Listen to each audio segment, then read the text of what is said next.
Hello and welcome to the It's Friday Tomorrow show. My name's Jake. And I'm Mike. This week we're talking about multiplayer games and the sad, sad reality of what happens to them when they die. One day they're here and the next they're just not.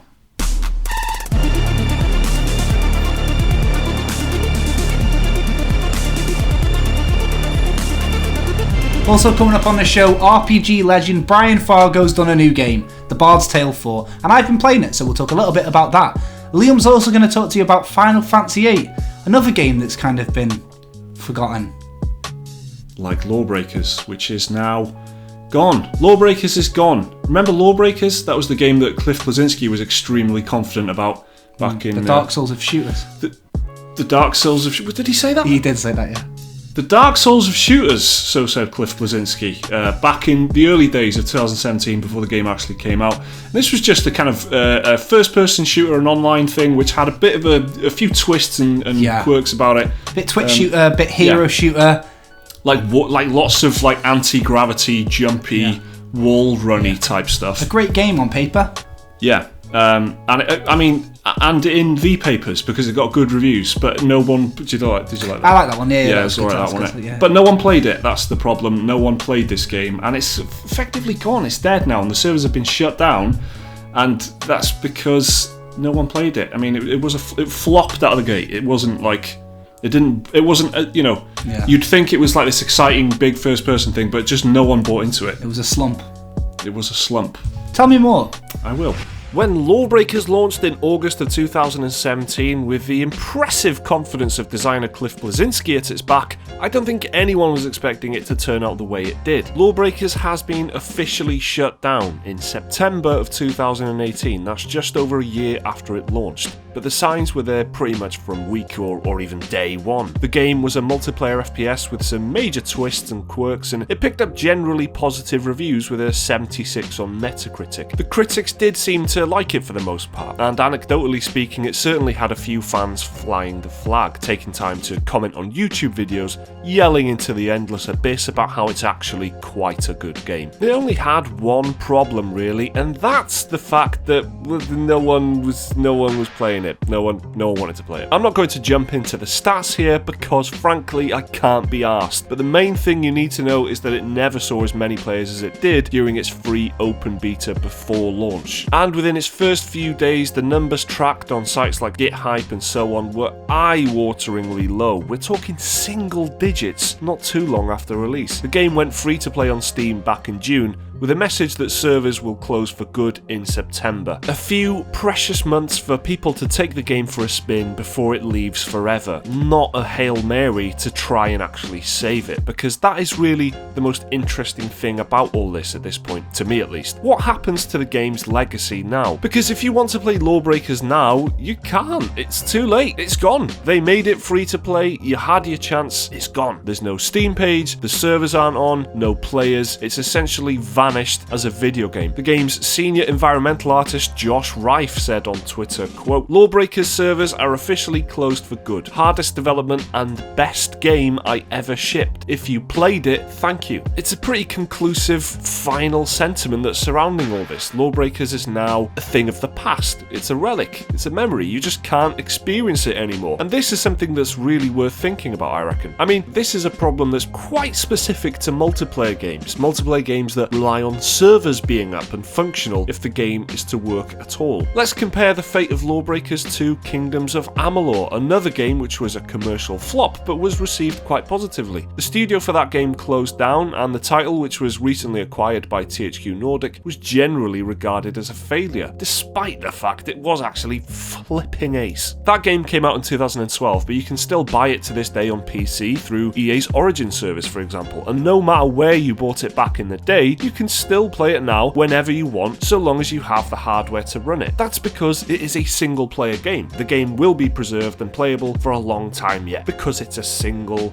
player game. A vast proportion of the most popular games around these days, though, are multiplayer titles. Seeing Lawbreakers scuttled like this after a year on the shelves should really spark a wider discussion about how and if we even want to preserve our favourite multiplayer games in particular, so we can play them in the future. There already are serious efforts in place to preserve and archive video games, with myriad groups and organisations focused on keeping old games alive and cataloguing them. But we now have a massive web of online games that are constantly changing and evolving. How do we even begin to go about preserving them and making it so that games like Lawbreakers might still be alive somewhere at some point in the future?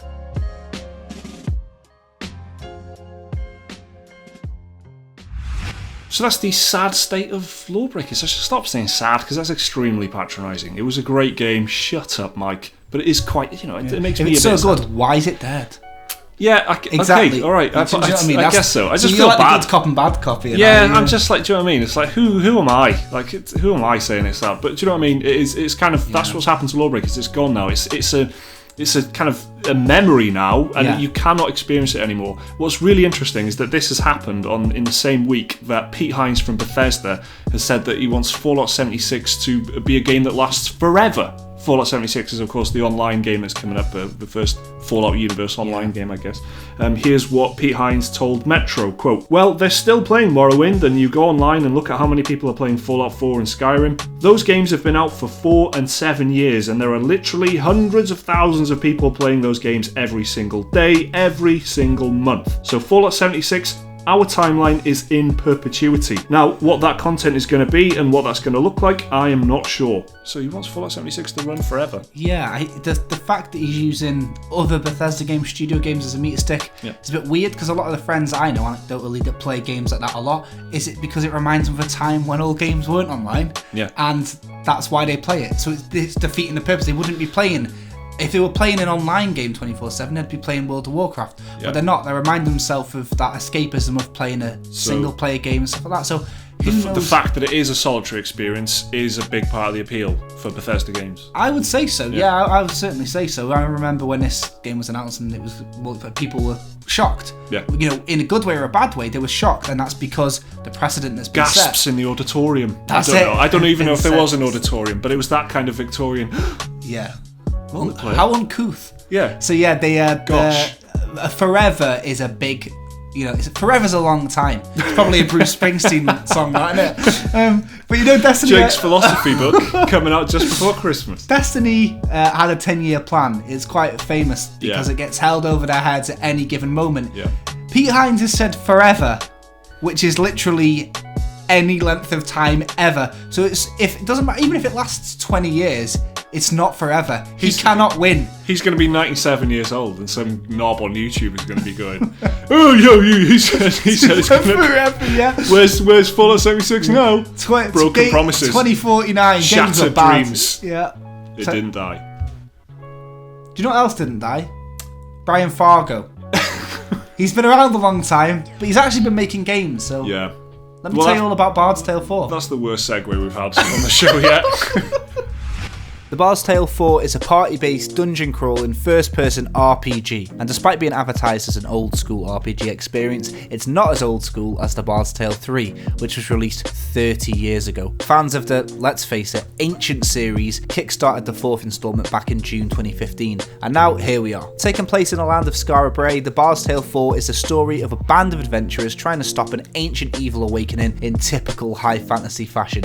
It's a direct sequel to the third one, so it's more or less a story of two evil gods trying to get themselves released from a time and space prison by a conduit bad boy, and your team have to shut him down. So rather than a grid-based movement system like the previous game, the Bards Tale 4 has free roaming movement throughout the many instances in the land of Skara Brae, with various party members having abilities to unlock new areas, knock down walls, or discover treasure. I love the combat system, despite it taking a while to adapt to. It's turn-based, it's grid-based, party-based, and point-based. It's pretty decent, despite it being a bit unusual to see your entire party of 6 squashed down right at the bottom of your screen. You adapt to it and you enjoy it. It's also pretty challenging, which I love to see in turn-based battle systems. The dungeon puzzles aren't half as bad as other games in the genre, and the way it reminds you of clues that you might have read to help you through the dungeon is really nice. The soundtrack is superb, and probably the standout of the game for me is a mix of something like Baldur's Gate and the original Wicker Man movie. It's authentically Gaelic, and it shows because it stands out in the best way possible. The class system is fairly simple, nothing too complicated, and it could be appreciated by people new to the genre. The game has got some unavoidable performance issues, at least right now. Load screens went on for far too long for my liking, and there's some really bad frame drops and even freezes. The reason people are still playing Might and Magic, Morrowind or Baldur's Gate 2 are the same reasons why people will be playing a Bards Tale 4. None of the problems I just mentioned really matter in the grand scheme of things, because games like this don't age badly, they don't rely on cutting edge graphics, and they sell you on the RPG element and the adventure, and if that's what you're looking for, this game has it. Sure, it's rough around the edges and it's going to divide people, but if you're into high fantasy tropes and you have respect for the old guard, and you want some vintage mechanics as well as some nice puzzles, you should check this out. It's well priced and it's a decent game. Cheers. Brian Fargo tweeted me, yeah? He retweeted me because I said it was fucking awesome. Yeah. Like PC Gamer and Rock Paper Shotgun and that, I've probably wrote like 50 articles about this game and intricate comment system. You only need 2 words. Fucking awesome. And then he retweeted it with some... like, he's quite old, yeah? So I didn't know if when he said, this is our new journalist ad campaign, he was taking a piss at me or not, yeah? But it's not an ad campaign because they didn't pay us to talk about the game. Or certainly not. And I'm not a journalist. So I don't know what that was, Brian. And if you're listening... you can put it on the box if you want. Of course, he's listening. It was a great game. Yeah. Do you know what? I completely agree with you. I read Brian Fargo tweeted Jake, and I was like, I don't know if we mentioned that. Yeah. Chris Avalon's next. Yeah, I couldn't work out if it was like a passive aggressive thing, or was he just saying, "Great, this guy thinks it's fucking awesome." Exactly. Again, think about people that are a bit older than us. Lack of emojis in it, and you can't quite grasp them. I can't remember if the punctuation was absent, which I put a lot of credit in. My dad does that. You know what I mean? Yeah. No punctuation if you're old. I hope you're not listening, Brian. Yeah. Because that could be misconstrued. Keep making great games. Looking forward to Wasteland 3.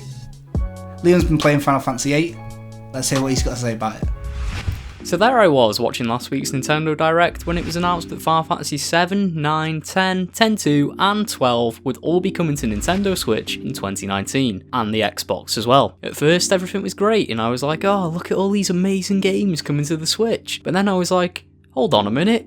Where's Final Fantasy VIII? For some reason, Square Enix decided not to port Final Fantasy VIII to the Switch and Xbox, leaving a strange gap in the series' timeline. Now I know Final Fantasy VIII isn't the most popular or particularly well-liked installment in the franchise, but it does seem rather odd to leave it out, especially when the other PS1 Final Fantasy games are being ported. So exactly why is it that Final Fantasy VIII isn't coming to the Switch and Xbox? Well, it's worth mentioning there are a few theories floating around the internet as to why it's not happening. Some fans have speculated that Final Fantasy VIII might not be getting a re-release because Square Enix might have lost the rights to the game's theme song, Eyes on Me. Final Fantasy VIII was notable for being the first game in the series to have a vocal piece as its theme song, with Chinese singer Fei Wong providing the vocals for Eyes on Me. But as fans have pointed out, Eyes on Me has been missing from spin-off titles like Dissidia and Theatre Rhythm, when other vocal tracks from the series have been featured in these games. Now no one is 100% sure on this theory because Square haven't responded to anyone asking about it, but the track's conspicuous absence over the years is rather interesting. The second theory about why Square Enix aren't re-releasing Final Fantasy VIII is that they have just simply lost the source code. According to VG247's Alex Donaldson, Square lost the source code to Final Fantasy VIII sometime in 2000, and the PC PS4 versions of Final Fantasy VII, which were released a few years earlier, had to be reverse engineered from the original PC port of Final Fantasy VII, which itself was reverse engineered from an incomplete PS1 build. So if Square have lost access to Final Fantasy VIII's original source code, then they might have decided it's just not worth the time or effort to reverse engineer it, which makes me kinda sad. So, with a re-release looking highly unlikely at this point, this means the only ways for people to play Final Fantasy VIII are either playing the PS1 original, which would require having access to the original discs, or the emulated version Sony sell as a PS1 classic on the PSN store, but you can only play this version on a PS3, PSP, or PS Vita. Or the other option is to play the PC version, which is readily available available through digital game stores like Steam, and it needs a bit of fixing with mods in order to get the best experience. Final Fantasy VIII is easily one of the most unique entries in the series, and it took some interesting risks with the standard JRPG formula, which made it stand out from the rest, but put off a lot of people at the same time. It's also worth saying Final Fantasy VII, 9, 10, 10-2 and 12 have never been on Nintendo or Xbox platforms before, and Square Enix's promotional material's been talking about discovering the legacy of Final Fantasy, which you would think is aimed at new players. So to have 8 missing from the lineup is a bit odd, especially if these releases are aimed at attracting new people to the Final Fantasy franchise. But there could be one last reason why Square Enix have skipped out on re-releasing 8 for the time being. Final Fantasy VIII was originally released in 1999 for the PS1 before being ported to the PC in 2000. Next year is 2019, which means the 20th anniversary of Final Fantasy VIII isn't that far off, and Square traditionally like to announce things on or around anniversaries. Personally, I wouldn't expect them to announce anything like a full-on remake of 8 in the vein of Final Fantasy VII's remake, but maybe a remastered version with spruced up visuals and some minor enhancements like the recent Final Fantasy IX PC and mobile port.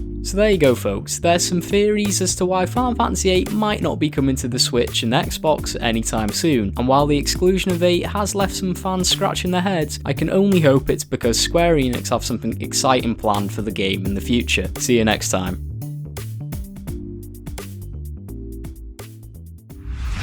So thank you for watching the It's Friday Tomorrow show. Please do have a nice Friday. We're going to EGX this week, which means next week's show is more than likely going to be about what we got up to at EGX, as well as probably some picks or whatever. We haven't been there yet, so we don't know, do we? So yeah, lots of like 20 minute, loads of bits. Lots of little bits. We'll be back next week, alright?